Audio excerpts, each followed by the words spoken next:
Internet horror has been breaking boundaries since its very inception, blurring the lines between fiction and reality.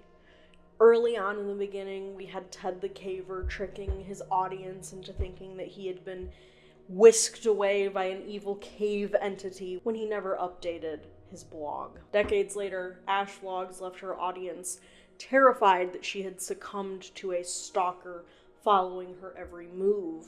And of course, Slender Man jumped from digital pages to very real horror.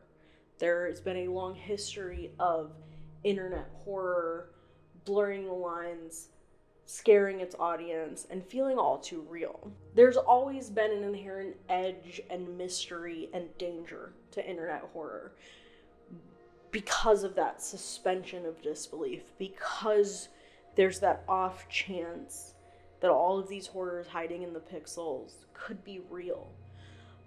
Even though that, mystery has faded as the years have passed and as the internet has become less of a Wild West, it's still there. It still has that effect on people. And consequently, it's caught the eyes of a much wider group of people as it's grown. People offline have really started paying attention to what's happening online in horror spaces.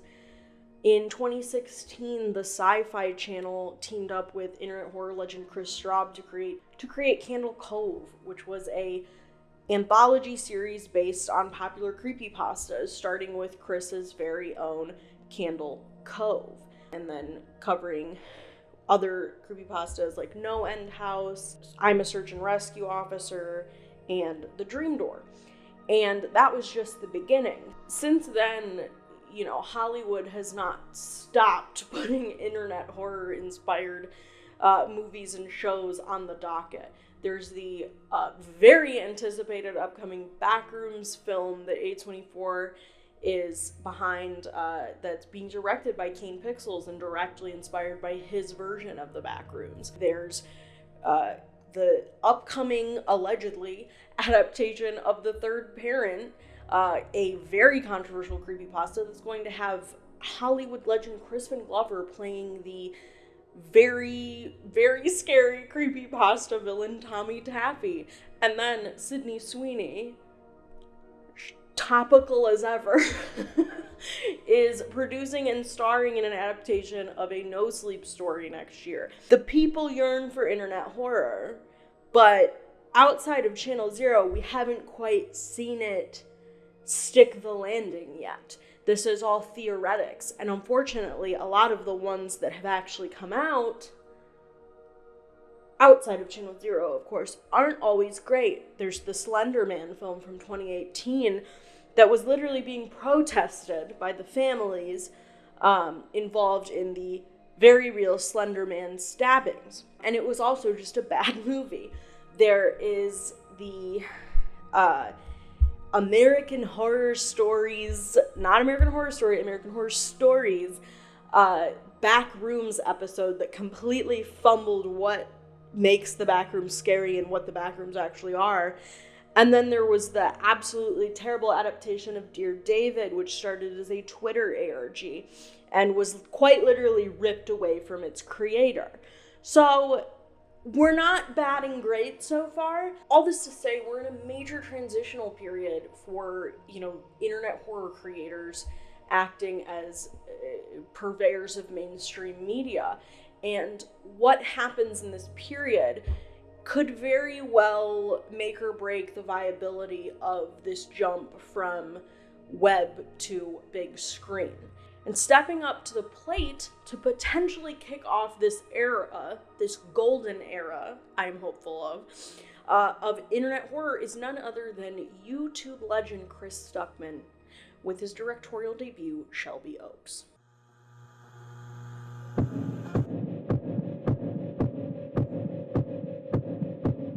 Hello, my name is glitchwitch.jpg.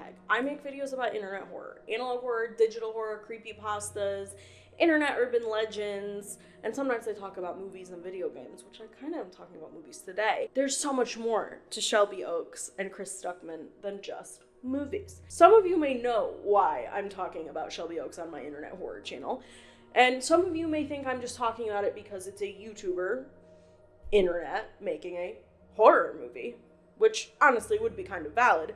And this isn't new, right? The jump from YouTuber to horror filmmaker. Recent horror juggernauts, Danny and Michael Filippo, the directors of Talk to Me and Bring Her Back, who I have talked about exhaustively on this channel, they started on YouTube, super successful, under the channel name Rucka Rucka. They didn't necessarily post horror content all the time. It was more pranks and just kind of whatever, you know, they wanted to do. They're just very, like, enigmatic and energetic people that you're drawn to watch because they're just so chaotic. And while some people may reduce, you know, Rucka Rucka to those prankster Australian guys on YouTube and Chris Stuckmann to that reviewer guy on YouTube, both of these people, well, all three of these people, not to reduce the Filippos into one person, are no stranger to the internet horror sphere.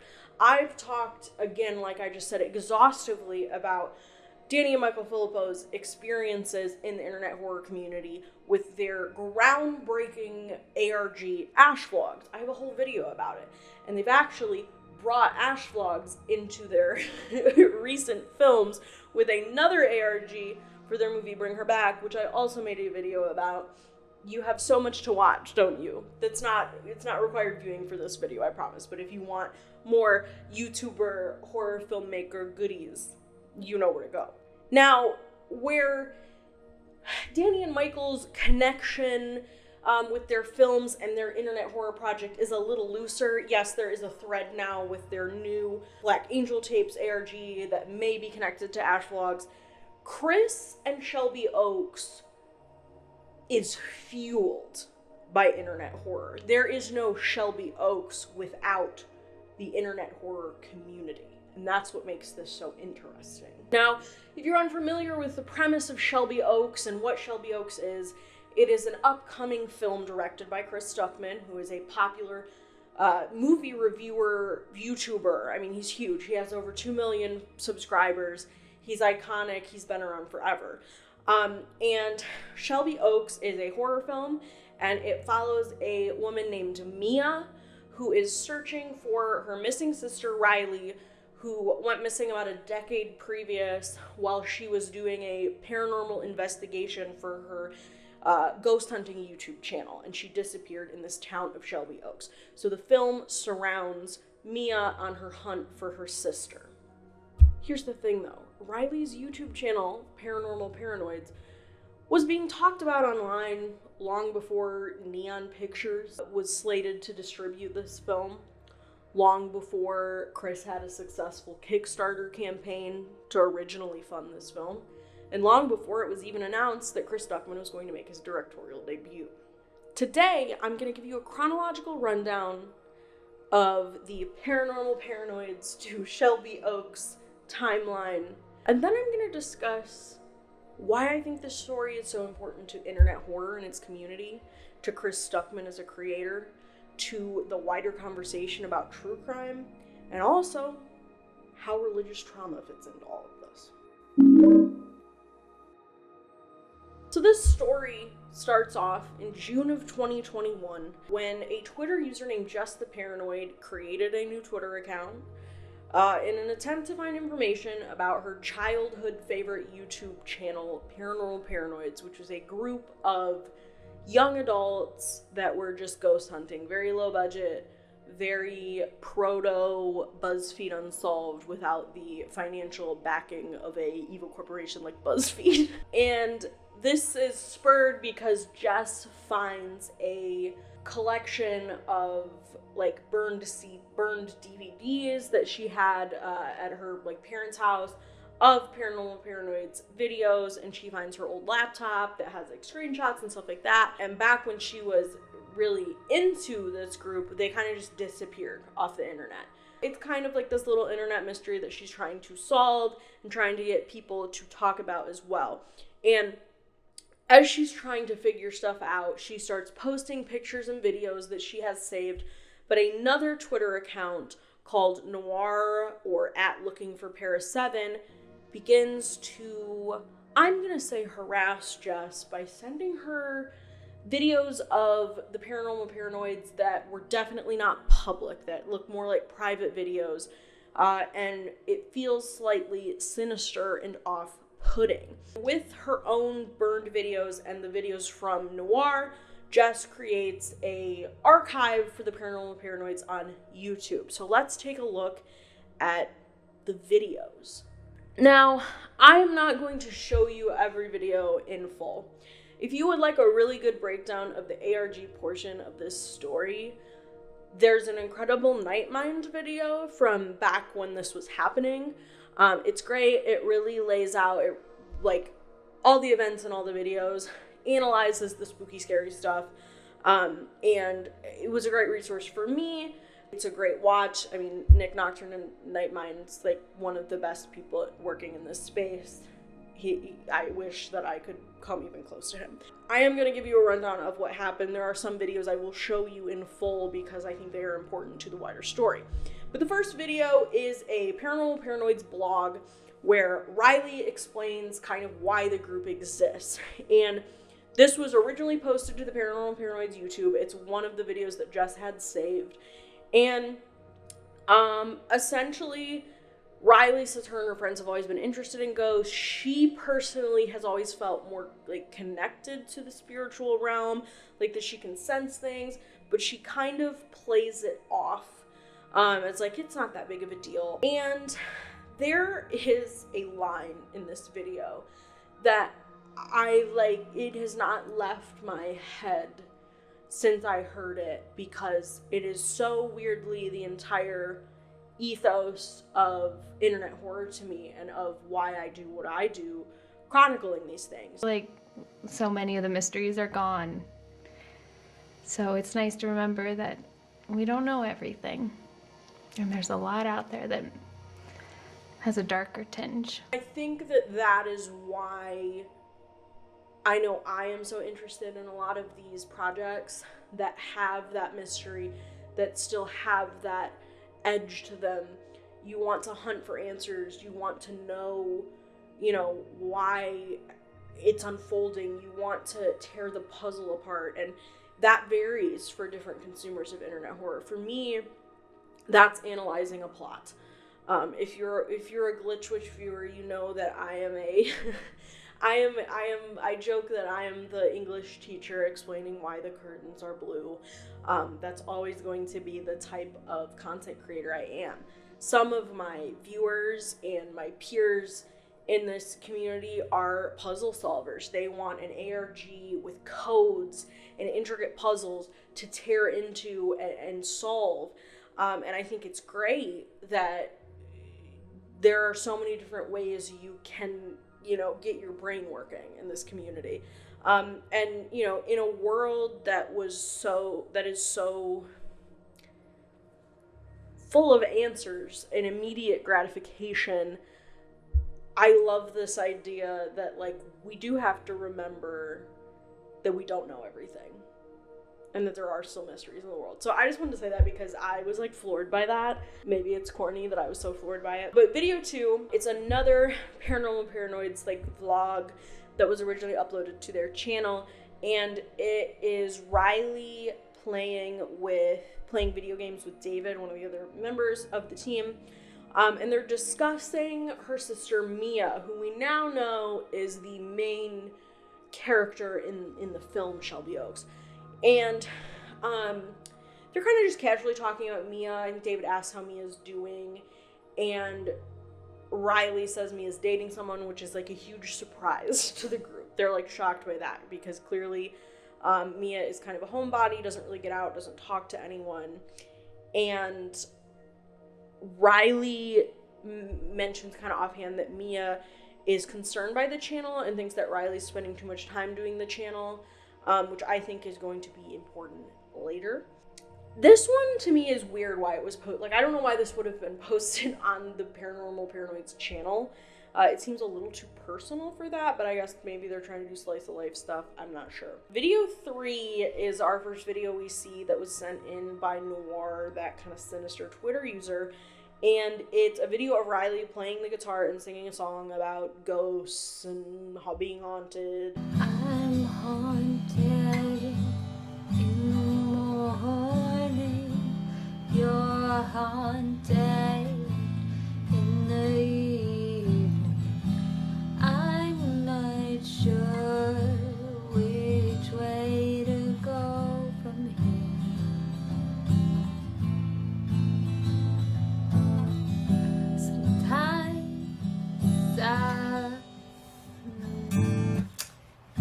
Sometimes I feel like the ghosts are getting me first,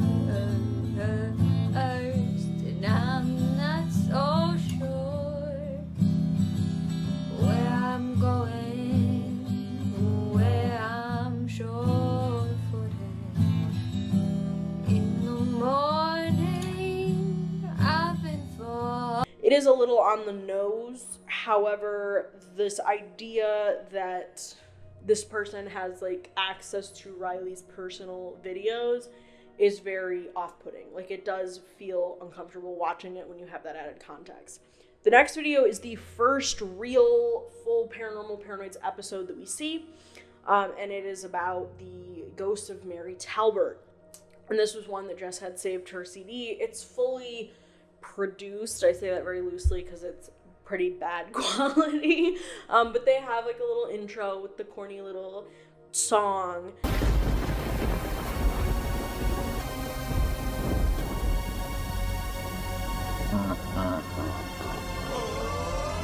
Paranormal paranoids investigate the world beyond because there are some things we can't explain. But sometimes the mysteries turn out to be a hoax, and other times they're just inside your brain. Peter, Laura, David, Riley. The paranormal paranoids, the paranormal paranoids, the paranormal paranoids. And it's very, like, the intro is very goofy. It feels very, like, people, like they're trying to, like, pull off a Bill Nye type intro, but they're not quite as good, which makes sense for the era. And it really feels more like a vlog and, like, friends just kind of fucking around rather than, like, an actual show. Riley will, like, turn on and be more serious than everyone else, and it feels very Heather talking to camera in the Blair Witch Project, like at the beginning before they go into the woods. And we do see a ghost in this. There is a ghost in the back when they're like taking a picture, like being all cute and goofy. And it's one of those things where, like, when I watch it, I'm like, did they put that in there, or is it supposed to be a real ghost, like in universe? I'm not sure. And the one thing that I really noticed, and I'll talk about this a lot more later when I, like, analyze everything, it is very uncomfortable to me when Riley attempts to, like, honor the dead person, you know, behind the ghost that they're looking for. It's like they're laughing and hee-hee-ha-haing, and then, you know, she'll be like, rest in peace to Mary Talbert, and they'll, like, show a picture of her and act like they're honoring her death, but it just feels very exploitative. That's a theme that I'm going to expand upon later. Video 5 is another weird-ass video from Noir, and it is gas station security footage of the Paranormal Paranoids, but you cannot see Riley in this picture. Video 6 is another one from Noir, and it's Riley, like a very personal vlog from Riley talking about this recurring dream she has, where she feels trapped, and she saw this ominous woman, and she's drawing this woman that she saw in her dream, and then it cuts from that, like, first person vlog to Mia filming Riley drawing, and Mia is silent and doesn't say anything, and it's very weird, and Riley's like, why are you filming me? Like, it's just, the vibes are off. Video 7 is another full episode. Well, it's not full, it's missing some footage, but it is a, like, real episode, and it's this haunted prison. And this one is scary. The Mary Talbert one is goofy. This one is, like, very effective, uncomfortable, spooky found footage. And it's absolutely the environment. You go from being in the woods in the daytime to in an abandoned prison at nighttime. That's inherently scarier. Riley continues to do her like Heather Blair Witch Project talk to camera, very serious thing, but she gets very uncomfortable and very scared here. She feels it get colder, like she feels the direct presence of something there, and the others do not, and they don't quite get where she's coming from. Video 8 is another original channel upload of a shed that's like a notorious location in their area. This is another one where like Riley blatantly says like, we mean no disrespect, we're honoring the victims, but it just feels so like gross and exploitative to me. I don't know if I'm just getting old and losing my taste for this type of thing, but it almost feels like purposeful. And again, I'll get more into that later because that's a whole like read I have for at least the ARG portion of this story. Video 9 is another original upload to the channel at Lincoln Elementary School, which the story behind this haunting is that a janitor at this elementary school was found like brutally murdered, and people claim to still see his ghost. And this is a functioning, still open elementary school, so they're going from random location in the forest to you know, an abandoned building, and then to a real public place that is still in use. And it's nighttime, so again, scarier. Like the vibes are just kind of off. And they're kind of just shooting the shit, telling the story of what, you know, Riley's doing her Heather Blair Witch Project thing. They're literally playing on the playground when Laura finds a door unlocked. And they're like, the vibe shifts immediately because they clearly are not sure if they want to actually trespass. And I think this is when it becomes very apparent that none of them are actually taking this that seriously. It is just like a shtick, just a fun, goofy thing for them to do. But they do decide to go into the school. And they see a ghost. He's there. Like, he's there. It's terrifying. And it is very clear that they're scared shitless. And they don't quite believe that it's real. They keep accusing each other who set this up. Like, that's fucked up. But Riley clearly knows better. Riley knows it's real, and this has rattled Riley and is a big pivotal point for Riley. And it kind of just goes downhill from here. Video 10 is another anonymous Twitter upload. And it is a clearly very personal conversation between Riley and Peter, where Riley is being very vulnerable and discussing this reoccurring dream of a man looking at her through a window and feeling trapped. And she blatantly says in this, do not upload this to the channel. So you really are wondering, how is this Twitter account getting these videos? It's very uncomfortable.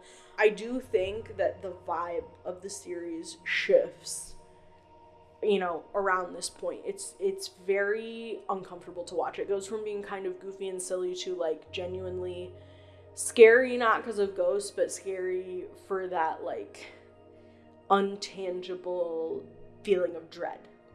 Because obviously we know something is wrong, right? Like, they're gone, they disappeared. And then video 11 is a continuation of this previous conversation, also sent to Jess from this Twitter user Noir. And again, Riley explicitly says, I don't want to be filmed, which you feel kind of like gross watching it then. Riley is like wanting to take a break because she's really scared after the school video, but Peter wants to kind of jump in on the success. He thinks like the channel's growing, this is a great opportunity, like we need to push the boundaries, we need to go further. Riley is again very vulnerable and said that she thinks she's way more connected to like the spiritual realm and is more sensitive to these occurrences, and she's felt that way for a long time. She's had premonitions. She is really concerned that if they keep going, that she could be responsible for her or her friends getting hurt. And they kind of joke around about, you know, like, oh, what would they do instead of making the videos? and they're joking, and it kind of, you know, the vibe shifts back to it being like playful and nice, but then the video cuts off with Peter saying that, yeah, we can do that after Shelby Oaks, and the video just cuts off. And I think that's very effective. Video 12, I am just going to show because this is a show don't tell, and I think it's an impeccable piece of found footage ooky spooky. Roll the tape. I'm not safe here.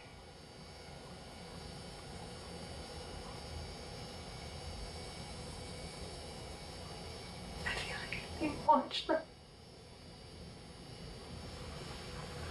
There's eyes on me.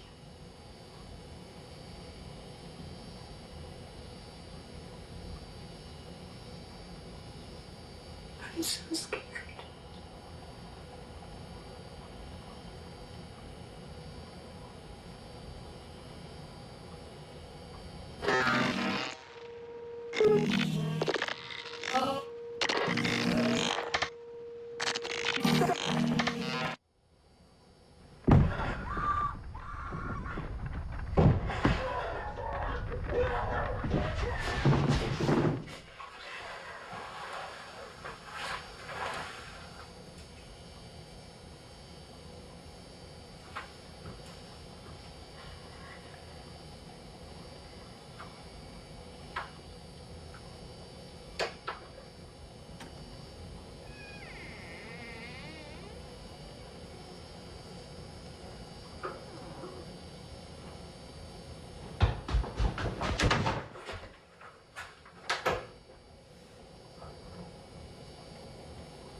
So the final video we have is video 13, which is Riley Feels Off, which is a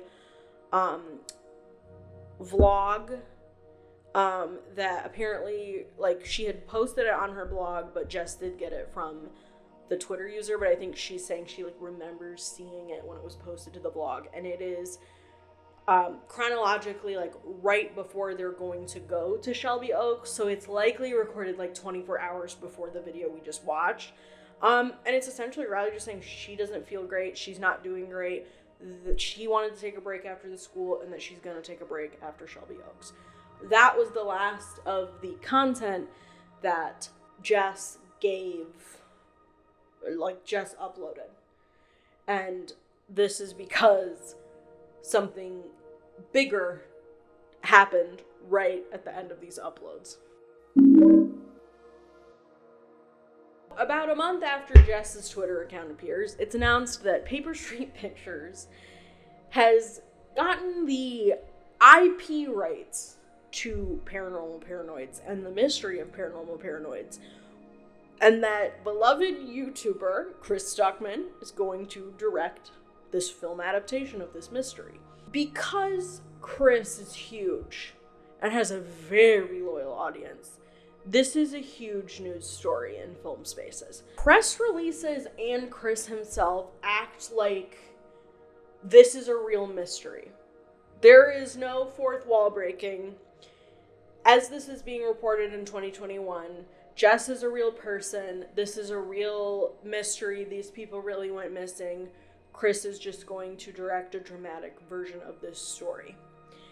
And Jess even tweets and makes a video talking about this. She's going to be flown out to Ohio to be on the set and be part of the process. And yes, none of this makes sense.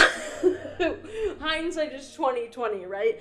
Obviously, this was all set up. Do I think that this could have been executed a little bit better timeline-wise? Yes, I do. I think that the ARG did not have enough time to cement itself. And I love this idea of Chris, playing into it being real. I think that's great. You see that with people all the time who make ARGs. They won't admit that it's not real. Like Dear David, Adam Ellis. I mentioned Dear David earlier. Adam Ellis is a comic artist. He is the brainchild behind Dear David, which was a horror story told via Twitter. To this day, he won't admit that it's not real. Love that. I think that's super fun. And obviously, at a certain point, the jig was going to be up for Shelby Oaks and Paranormal Paranoids because it just couldn't have gone on forever. But it's all too neat and tidy for it to obviously not be connected. So I am a little, as I look at this, really from just looking at it now, I didn't experience this when it was happening. I've seen Paranormal Paranoids. I saw it probably 2022, 2023. But I wasn't putting the pieces together then that it was it's Chris Stuckmann's movie thing. I do wish that it would have went down a little differently. I understand why it couldn't for several reasons. Chris in 2021 made a very big personal leap, publicly leaving the Jehovah's Witness faith so that he could have a career in filmmaking, which obviously I'll talk more about that later. This is all happening in 2021. That was January of 2021. Jess appears in June of 2021, and then, this film is announced.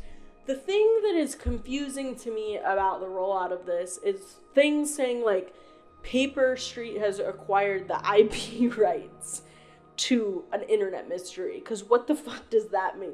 Who in that scenario is getting the money, right? Are they acting like Mia is real? Are they acting like Jess is, Jess wouldn't necessarily own the rights to it. So that is a bit of a fumble to me. But regardless, I think that the ARG portion of this is incredibly well executed as a horror entity. Do I think the timeline's a little fucky? Yes, absolutely. Do I think that the videos are really compelling and that the tweets are cool and it's building the world that we're going to experience in this film? Absolutely. So after this, in 2022, the film has a massively successful Kickstarter campaign. This campaign broke records. It was the most funded, quickest funded film project in Kickstarter history. I don't know if that's still the case, but at this time, it was. and they raised over $1.3 million off of this Kickstarter, which is a lot of money. Not a lot of money to make a movie in the grand scheme of things, which we will see later. At this time, there was a Deadline article published that is still perpetuating the concept of this being a real mystery. We have not broken the fourth wall yet. It has not been told to us that this is all a story by Chris Stuckmann. Filming begins in 2022, and Chris uploads several behind the scenes vlogs to his YouTube channel, spanning pre-production to wrap. And at this point, it feels like the act is dropped, and it is very apparent that this was a story that Chris and the folks at Paper Street discussed. It was something he pitched, and essentially Paranormal Paranoids and Jess was a way to launch this world. It's a marketing campaign, but I think it's a little bit more than a marketing campaign. They run into some issues, and between lack of budget to finish the film and then the SAG strikes and the writers' strikes, the film kind of gets held up in purgatory. Chris publicly, asks for more support to be able to finish the film for things like score, for things like, clean up vis effects, things like that. Because again, and I think that there's always a strong reaction online when people who do a Kickstarter fund ask for more money, but it costs a lot of money to make a movie. Making a movie for just $1 million is kind of crazy, especially in this day and age. I think we get wrapped up in your micro budget things, like a Skinamarink or something like that, where you think, well, why would he need $1 million? It's it is a feature, it's a film. The mid-budget film is dead, and so, I think people kind of, freak out and are $1 million is a lot. It's it is such a drop in the bucket. I'm just saying that because I know that people kind of react weird when it's crowdfunded, when movies are crowdfunded. But it's understandable why he needed more money, and of course, he did not want to break anything with the strikes, so a lot of things were delayed because of that. The film premiered at Fantasia Fest in 2024, and the crazy thing that happened here, that I saw this happen last year, I saw this be reported last year, and I freaked out, and I think a lot of people freaked out. Around this time, Neon Pictures picked it up for distribution and gave Chris and the team an undisclosed amount of money to do about a week of reshoots and re-edit the film. I can't understate what being distributed by Neon means. Neon movies have won the Palme d'Or at Cannes for the past 5 years.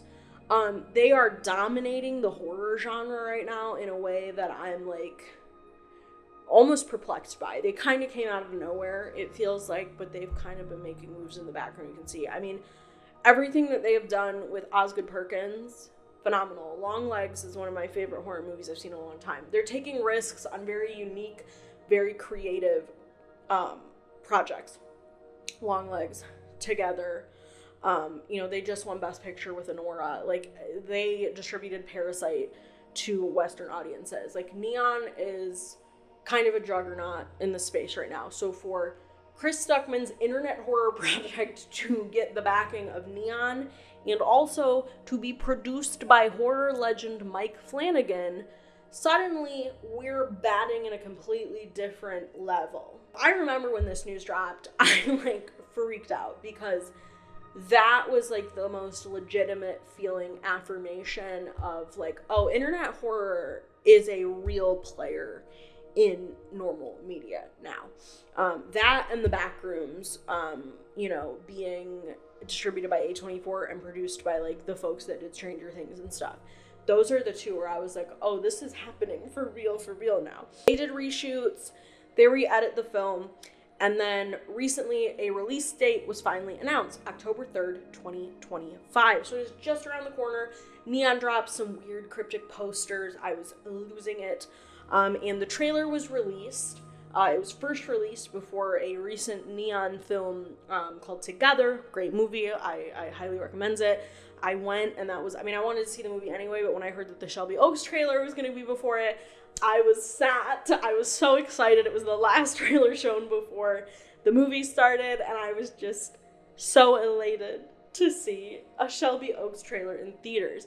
And just to know that, like, I live rurally, I live in the middle of nowhere, but I'm going to be able to drive to my local rural theater and see Shelby Oaks. Like, that's crazy. Chris himself has said, like, in some of the vlogs and stuff he's made, that while he was filming it, he was like, this is going to be dumped on a streaming service. I'm not going to have a chance. So for the fact that this is going to be a wide release film is nuts. Since then, the two Twitter accounts are posting again. It is nothing super substantial. It is obscure, weird shots of clearly, like, the areas in Ohio where the Paranormal Paranoids went missing. I think the ARG is probably going to pick back up, and I do believe that because Neon has a history of interesting marketing. Longlegs had a really cool kind of ARG tie-in with thebirthdaymartyrs.net. I did make a whole video about that. It is on my Patreon for free. It was a little inappropriate for YouTube, so I had to put it on there, but it is not gatekept. There's no money. You can go watch it for free. They do weird things. Like, right now they're selling a saw that's branded together, which if you've seen that movie, you'll know that's scary. So I would not be surprised if this ARG picks back up. We are kind of running out of time. It is already, I'm recording this on August 10th. I feel like we're starting to, like, you need to kick it up into high gear if we're going to do it. But it'll be interesting to see. The thing I would love is if more videos are found. Like, because there's, you know, if we go back to pretending that it's a real mystery, if more people come forward like, oh, I have this video saved, I have this video saved. And I would be very intrigued to see if Jess or this Twitter account are part of Shelby Oaks. Because I wonder, you know, is Mia noir? Is one of the other Paranormal Paranoids noir? I don't know. I think that Neon makes sense for this movie. I think Neon makes sense for, you know, an ARG to continue, and I hope that general audiences are made aware that so much already exists, that you have these Paranormal Paranoid videos that you can go watch. That's part of the reason why I want to make this video, because I'm sure some people don't know. Like, I've had coworkers be like, oh, did you see that trailer for Shelby Oaks? Like, you like horror movies? And I'm like, brother, do I? That is kind of the full timeline for where we're at. There's probably going to be more that comes up as we get closer to the release of this film. And I wonder, maybe it won't come out until the film is released. I look at A24's strategy for the blackangeltapes.net and the Bring Her Back ARG, and that didn't really come out until the film was out. And I also still stand by the fact I don't think A24 intended for that ARG to come out as soon as it did. I think that was supposed to be a on-video release thing, but ARG fans are too fucking smart, man, and they clocked it opening weekend. So it could be something like that. We'll have to wait and see. But for now, I want to talk to you about the themes of this series, and also why I think it is so important for a myriad of reasons. That chapter heading I just gave you is misleading. I haven't seen the movie. I don't really know what the movie is going to say or what it's about, but based on the ARG and context I have about Chris, there are some themes I want to discuss. I'm the theme girl. Let me overanalyze. Like I said earlier, I watched Paranormal Paranoids like a few years back, probably because of Night Mind, let's be real. If Nick Nocturne tells me to go watch something, I'm sad and I'm gonna go watch it. And I found it to be like an effective, spooky, scary found footage series, and I didn't really think much more than that. I just thought it was really well made, especially in that era. You were starting to lose the unfiction. It felt a little different, right? It felt like kind of fresh. On rewatch, as I said previously, I was very surprised by how uncomfortable the exploitation of the deceased was. And I'm not saying, I think it's intentional.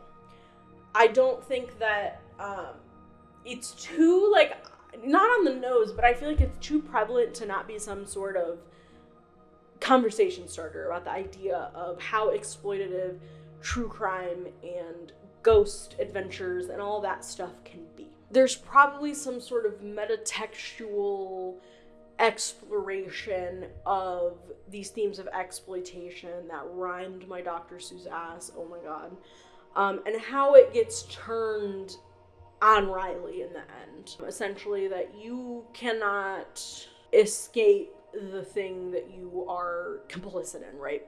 So, you know, she knows it's real. Maybe the others don't know it's real. At a certain point, Riley is aware that this is serious and she is messing with some serious stuff, but she continues because she thinks it's just fun and it's okay and my friends want me to do it.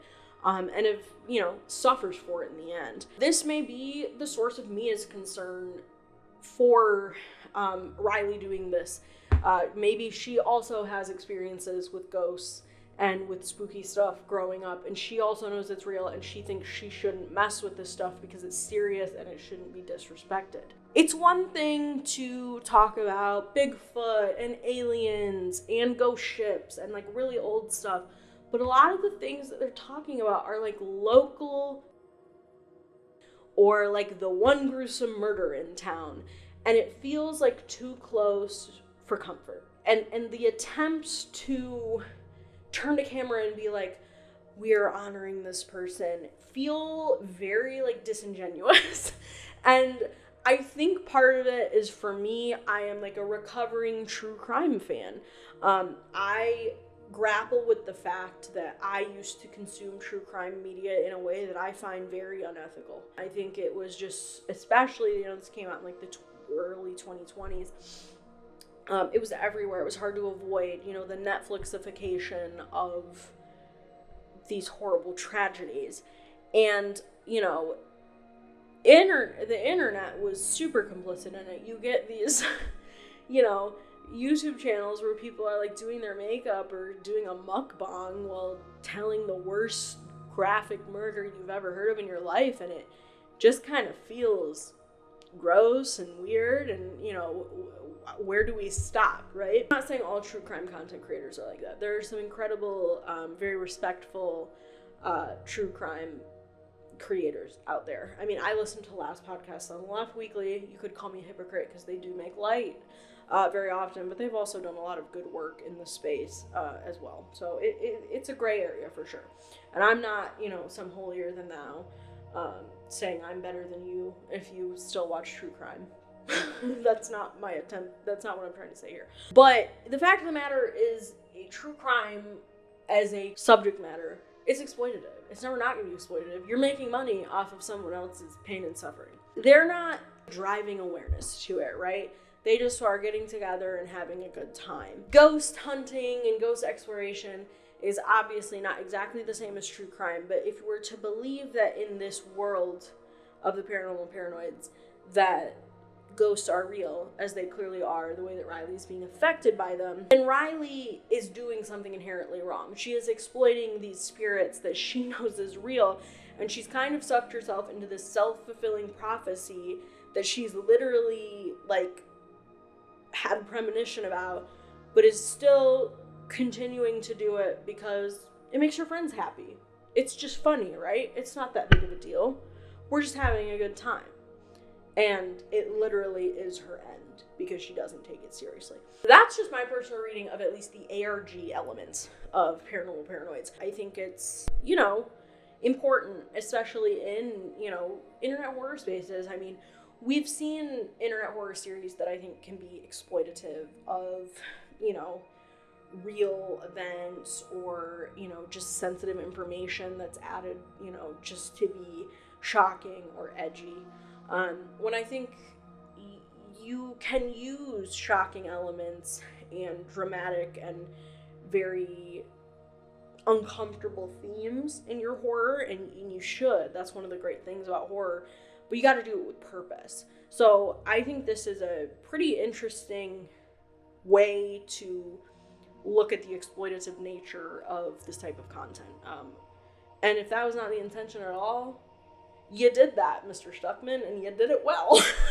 So I have no clue how that will factor into the film itself. That would be the end of this video right now if I was just covering the Paranormal Paranoids as an ARG, right? That's my read of it, independent of everything else around it. But I think that there is another layer to to the themes happening, especially in what's going to be this movie, as much as I can glean without having seen the movie yet. And that is because of the thing I mentioned earlier, Chris Stuckmann's experiences with religion. So in January of 2021, Chris made a video that essentially laid out his entire experience growing up as a Jehovah's Witness. And if you are not familiar with what Jehovah's Witnesses are, it is a very oppressive Christian sect that I believe is mostly in America. It's kind of like Mormonism, where it's one of those, bred from America, more modern Christian groups. And they are very militant about their rules, very homophobic, just oppressive in every nature you possibly could be. They don't celebrate holidays, you can't celebrate your birthday, and anyone who is not a Jehovah's Witness is an enemy, essentially. You're an enemy of God, you're an enemy of Jehovah, but they are also very big on trying to save people. That's why, the whole joke of the Jehovah's Witnesses are going to knock on your door or hand you a pamphlet in the street. I went to college in a very walkable town, and in every park there was a Jehovah's Witness stand handing out pamphlets. Like, I would cross the other way to avoid them. And the thing that's the scariest to me about the Jehovah's Witnesses is if you leave, you are completely shunned by everyone you ever knew. And it's not, you don't go to church anymore, so we just kind of lose touch and we don't talk as much. There are people who their child will leave the church and they become disfellowshipped, is the phrase. And those people, and Chris literally says this in this video, those people will say, I only have 4 children, when they really have 5, because that's how seriously Jehovah's Witnesses take someone leaving the faith. They no longer exist. So, I mean, if you are brave enough to leave, you are leaving your entire support system behind. You have your family is gone. Your friends are gone. You are alone in the world. And of course, someone growing up in an oppressive religious environment is also going to deal with a lot of guilt, if they choose to leave. Even if they know that the ideologies presented to them are wrong, it is a challenge to unlearn those things. So the fact that Chris Stuckmann made this very public video explaining, previous behaviors, like he had another YouTube channel when he was a teenager that he had to delete, and it was literally because his Jehovah's Witness elders told him that he had to delete it. He was getting, in trouble for going to see movies like Thor, or wearing Michael Jackson t-shirts, because Michael Jackson used to be a Jehovah's Witness but left. So, the very fact that he was talking about R-rated movies was putting him in a very bad place in his faith, and they pretty much were not approving of him wanting to be a filmmaker or have this community online whatsoever. So he did leave the church about a decade before this video was made, but he could still go to the church and speak to his family and friends if he so chooses. Essentially, him choosing to make this video and publicly disavow the church, he literally says his dad would probably never speak to him or recognize him again. So that's serious. That is a level of vulnerability and bravery that is kind of unmatched to me. And from what I understand, I'm not super familiar with Jehovah's Witnesses and people who have survived Jehovah's Witnesses, but he is kind of like the biggest public figure to ever do this. And he gave a lot of people comfort, and they felt seen, or they felt like they could leave because you have this big public figure doing this. As someone who is not familiar with him too much, like I've never watched his videos, I just don't really watch like movie reviews and stuff like that, but I have friends that have loved him for years. But this, this experience researching for this video was my first time really sitting down and understanding him as a person. And I am very moved by him and by his experience and by the fact that, the internet was able to free him. If he had not made his YouTube channel, he may still be stuck there. He may still not be able to live his life freely and how he so desires. So I think that he is a great example of the power of the positive impact and the positive power of the internet and internet community. So he has gained a fan in me, for sure. I'm very compelled by his story. And I think that these themes of leaving your family, isolating yourself from, your community, are probably a big part of Shelby Oaks. This idea of these sisters torn apart by one sister, disappearing and going away. Another sister not believing in the thing that the other sister is so compelled by. So I have a feeling that is going to be a big theme. I feel like he's probably going to explore that part of his life through this film, which I think is one of the reasons why it's such a special film for him, why it's so personal, such a great movie to be his directorial debut. Now, again, I'm not going to know fully the extent of this until the movie comes out. This is just a guess. I would love to talk about it more once I see the film and can kind of, consider that. And again, I don't want to make assumptions based on people's personal life. I'm just going off of things he has publicly said. We're coming to an end here. I know I've been talking for a long time, but the last thing I want to talk about is why I think this is an incredibly important film. This film has the potential to really change public perception of internet horror and of internet spaces and internet creatives. I think that Shelby Oaks and Paranormal Paranoids live in a weird place in regards to internet horror. I see a lot of news publications reduce the Paranormal Paranoids and Just the Paranoid to a marketing campaign. And I can't really say they're wrong. It is clearly something that exists to push this film. The timeline proves that, right?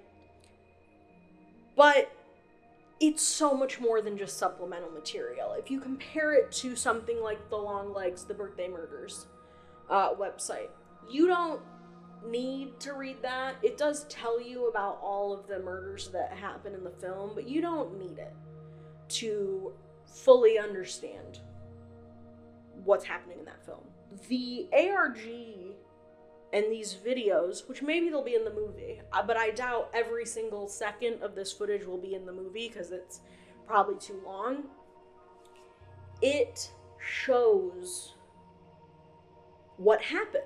It is the beginning of this story. It is the prequel. It is the lifeblood of this entire story. If you take away these videos of Riley, you lose the full compelling story. So it is internet horror. It is a real ARG. Is it an ARG being used to market something? Yes, but does it live on its own? Could this have continued to be a compelling ARG if you took Shelby Oaks away? Yeah. So for that reasoning, it's way more than a marketing campaign to me. So to me, this project is a win for internet horror because it's direct recognition of the power of telling a story online. The fact that Riley in the first place is telling her story online. She is a YouTuber. It's not a direct adaptation of an internet horror project the way that like the Backrooms film is going to be, but it is proof that compelling storytelling can start online. And I think that's a huge win. Let alone the fact that Chris is a internet personality. Not an internet horror personality the way that Chris Straub is, or the way that King Pixels is, but he's an internet personality the way that Rucka Rucka are. And it's proof, if this movie is good, That's the thing that's weird about this, is maybe the movie's gonna suck and then I'm gonna look like an idiot, and I don't care, because I think it looks good. So I'm gonna hold on to the fact that I think it looks good, and I'm hoping it's gonna be good. These people are proof that coming from YouTube can mean something. I think a lot of people, when they think YouTuber movie, they think of like Shane Dawson's bullshit movie that, by the way, was funded by an HBO TV show. It was not even a real YouTube movie. When really, YouTube movie means Skinamarink. YouTube movie means bring her back and talk to me. YouTube is just a way for young people to have a chance to show the world, hey, I'm talented. You don't know who I am yet. I don't have money, but I can do this. I have a story to tell. And that is why this movie is so exciting to me, because it is fully born from the internet. He had a chance to become an artist solely because of YouTube. If YouTube didn't exist, we wouldn't have Chris Stuckmann, the director. And I don't think Chris Stuckmann would be Chris Stuckmann, the man, without YouTube. And that is what's so important about internet community and internet connection. And if these movies keep getting made and they keep being successful, there's going to be so many kids right now that know they have a chance to tell their stories and get their stuff out in front of people and maybe escape tough situations the way that Chris Stuckmann did. And in an era where the internet is reduced to this evil thing, reduced to artificial intelligence, reduced to cyberbullying and a waste of time and endless doom scrolling, I want stories like this to overshadow all the bullshit, because internet community and internet connection has changed my life in ways that I can't even begin to explain. And I know it's probably done the same for you. And I know it did the same for Chris Stuckmann. And I'm sure it did the same for Danny and Michael Philippou and every other creator I have ever spoken about on this channel. So that's why this is so big to me. And I get emotional when I start talking about it. When I researched this video, I was crying, because this story could only come from the internet. And how many more will have a chance because of people like Chris Stuckmann? And that's so special to me. And it's so exciting. And I cannot wait to see when people that I've talked about on this channel get their chance to make their Shelby Oaks. Because it's coming. It's coming for so many incredible people that we don't even know who they are yet. And I think that's so magical. This couldn't have happened 20 or 30 years ago. But it's happening now, and we're watching it happen, and we're part of it because we're supporting these people. So that's all I ask of you, is to keep supporting these people that you love online. Comment, like, support them. You never know what someone's going through personally. So your support and your love for someone can change their life. And if you can support your favorite internet horror creators financially by joining their Patreon or buying their merch, please do. I try to do it at every chance I can. Of course, I know not everyone can do that, but just your views and your likes and your comments and your subscriptions mean the world to these people. And it will get their art seen by a wider audience. And maybe one day, Mike Flanagan will see it and then help produce it and turn it into a movie that you're going to be able to go see at the theaters. So I'm so excited for this movie. I think it's such a fascinating journey that it's been on, you know, starting as an ARG, being a independently, you know, fan-funded film, and then also getting that monetary backing from a very, you know, creative forward company like Neon. So let me know what you think about Shelby Oaks. Let me know what you think about Paranormal Paranoids, and if you're excited for this, and, you know, what you think of the future of internet horror in the mainstream media. I would like to thank my YouTube members. The Creepypasta OCs are up on screen. And then in Survival Horror Emo, we have E-Rob and So-Called Punk. And in Analog Horror Scary Face, we have Kira Coffer, Alvacan, and Charlotte Sabina. If you would like to become a member, there's a little join button down there. But liking, subscribing, commenting, sharing means the world. Thank you for letting me get vulnerable with you. And please keep your eye on Just the Paranoid and looking for Para 7 as all of this unfolds. And you better get your ass in the seats October 3rd to see Shelby Oaks in theaters. Have a great day. Bye.